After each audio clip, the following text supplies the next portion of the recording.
Hello and welcome to my third wood carving project. A little Celtic design I made up. And some inspiration from fellow YouTubers of showing how to draw the things in the first place. And then a little bit of my own design in there. I first start by cutting out the outline for a stop cut and then just whittling away the background. I usually been using a Mora carving knife to do my stop cuts. I do sometimes use a V tool, and sometimes I'll just use my number 5 chisel, my number 5 gouge that I'm using. Sometimes I just put that on edge and kind of stab it in, rock it back and forth. Most of the time though, having good luck with the Mora carving knife. It seems to be a little faster than the V tool. Pretty precise as long as you don't try and cut too deep.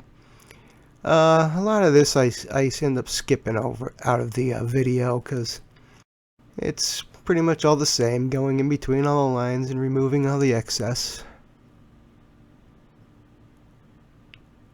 And there you see, now I'm about down to depth, and I'll start rounding everything off. Well, not rounding yet. I'm doing the details where the strands are overlapping one another. I really had no idea what I was going to do as far as the orbs on the outside. I was thinking about maybe doing a small chip carving in, and then I decided to just round them off. And here I am rounding everything else off. A lot of this is, again, not going to be seen in the video. Once I get to a certain amount of cleanup that needs to be done, a lot of times I do that on my lap. I'll be watching TV or listening to an audiobook or listening to YouTube.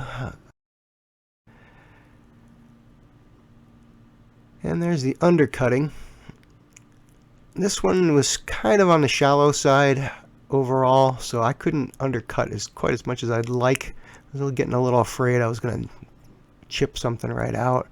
The strands themselves are getting pretty thin. But this has actually been cleaned up for several hours off camera. And here's the stain. Getting in the little nooks and crannies is not the easiest thing. I use cheapo brushes that I could just throw away.